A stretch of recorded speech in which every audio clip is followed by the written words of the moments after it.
El escritor y médico Anton Chekhov citó lo siguiente: la pena capital mata de inmediato, mientras que la cadena perpetua lo hace lentamente. ¿Quién es más verdugo? ¿El que te mata en pocos minutos o el que tarda toda una vida? Pena de muerte versus cadena perpetua. Para opinar sobre el enfrentamiento de este tema, habría que hacerlo separadamente dentro de los ámbitos legales, morales y económicos. Y es que cualquiera de los tres difíciles de enfrentar, polémicos, con personas que están a favor, otras que están en contra, pero que al final es una decisión personal. Y es que hay algo que este tema nos compete a nosotros como sociedad. Los sistemas legales en el mundo son contradictorios en cuanto a la pena de muerte. En Estados Unidos de América, por ejemplo, hay delitos que conllevan a la pena de muerte a nivel federal y son los que se relacionan con el tráfico de drogas en grandes cantidades, el espionaje, otros que tienen que ver con la matanza, algún testigo o un jurado. El tema es diverso, con una profundidad como la de la Tierra. Y en pocas palabras, su realización viene siendo tan compleja como el cerebro humano. Pero, ¿por qué entonces no se instaura la pena de muerte o la cadena perpetua en Colombia? Lo primero que hay que entrar a analizar es el aspecto relativo a lo que contiene el artículo 11 de la Constitución Política de Colombia con referente a la vida. El artículo 11 de nuestra Constitución prohíbe claramente en el tema de la pena de muerte y se cita actualmente allí que el derecho a la vida es inviolable. No habrá pena de muerte. Como derecho constitucional suena muy bien. Y expresamente en ese artículo, al citar que ese derecho a la vida es inviolable, se muestra que no pueden existir penas de muerte. Por lo menos en ese contexto constitucional se descarta la posibilidad de una pena de muerte en una prisión. Ahora, si leemos el artículo 12 de la Constitución, allí encontramos una serie de prohibiciones en lo que tiene que ver con los tratos inhumanos, con esas penas degradantes, con esas penas crueles. Si nos vamos al artículo 34 de la Constitución Política, allí se señala y se prohíben las penas de destierros o esa cadena perpetua que va ligada a la pena de muerte, que son cadenas perpetuas. Allí se expresa claramente y se prohíbe ese tipo de condenas o ese tipo de penas. ¿Por qué no se cambia la Constitución? ¿Por qué no se reforma ese texto constitucional? Es la pregunta.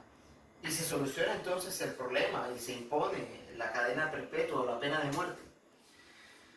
No resulta ser algo tan sencillo, porque hay algo o existe una figura que se denomina el bloque de constitucionalidad.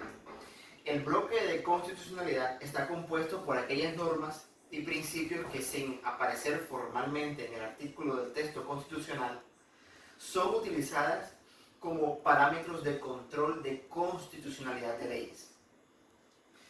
Es decir, o en otras palabras, que existen una serie de órdenes normativas internacionales o un conjunto de instrumentos internacionales que son relativos a los derechos humanos que prohíben que en los países que se hayan suscrito a esas o a esos instrumentos se establezcan, por decirlo así, o se fijen penas de muerte, o lo que se implique matar a un ser humano por una orden judicial. Por ejemplo, en la Convención Americana de Derechos Humanos, precisamente en el artículo 4, allí se cita o se precisa que no es posible establecer pena de muerte para aquellos estados que han estado allí, y precisamente Colombia es uno de ellos. Recordemos que el artículo 11 de la Constitución claramente dice que el derecho a la vida es inviolable, no habrán penas de muerte. En consecuencia, no va a poder existir una reforma constitucional, no va a poder existir o constituciones posteriores que quieran establecer la pena de muerte. Es totalmente imposible.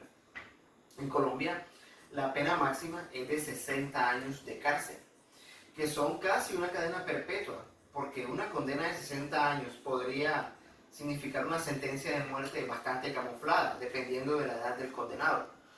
Pero esto lamentablemente no ha servido en nada para persuadir sobre la gravedad de los delitos, como por ejemplo lo que tiene que ver las violaciones y el asesinato a los niños.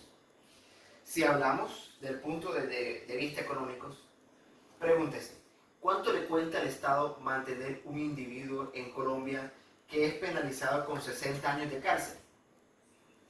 Cifras elevadas por el Instituto Nacional Penitenciario y Carcelario, INPE, señalan que el precio para mantener un preso en cárceles colombianas mensual es de 1.500.000 pesos. Saque cuentas, multiplique ese 1.500.000 pesos por un año. Estamos hablando de 18 millones de pesos. Saque cuentas. A esos 18 millones, multiplíquele 60 años, que es la pena máxima que tiene Colombia. Ese individuo le costaría al gobierno 1.080 millones, sin incluir la inflación. ¿No le parece que es una cantidad bastante exorbitante? Por supuesto que sí.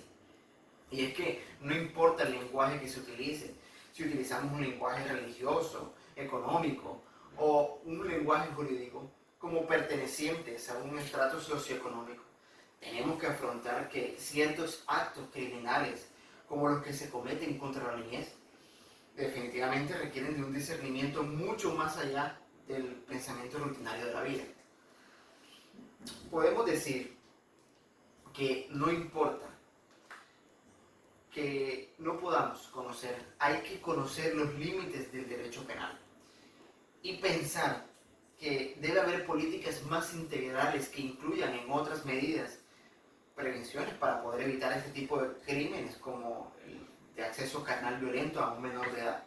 Y en ese aspecto es fundamental que se diseñen políticas para que se elimine la discriminación contra las mujeres, que se elimine esa cultura machista y patriarcal que tolera incluso los acosos, los maltratos, las humillaciones cotidianas contra las mujeres, contra los niños, que vienen siendo la antesala de esas violencias más extremas.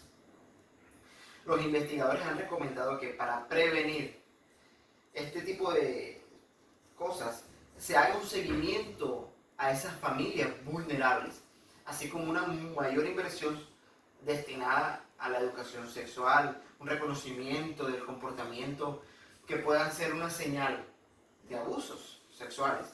También se puede tener en cuenta medidas como fortalecer al Instituto Colombiano de Bienestar Familiar, brindar canales de atención a víctimas, que haya campañas con respecto a los derechos del niño, de las niñas, de los adolescentes. Y es que, sea como sea, es muy importante que hoy día los que están en el Congreso busquen o tengan en cuenta esas propuestas de investigación científica para tomar decisiones que logren cambios significativos en nuestro país. Mi nombre es Luis Alberto Galizado y este fue el tema: cadena perpetua versus pena de muerte.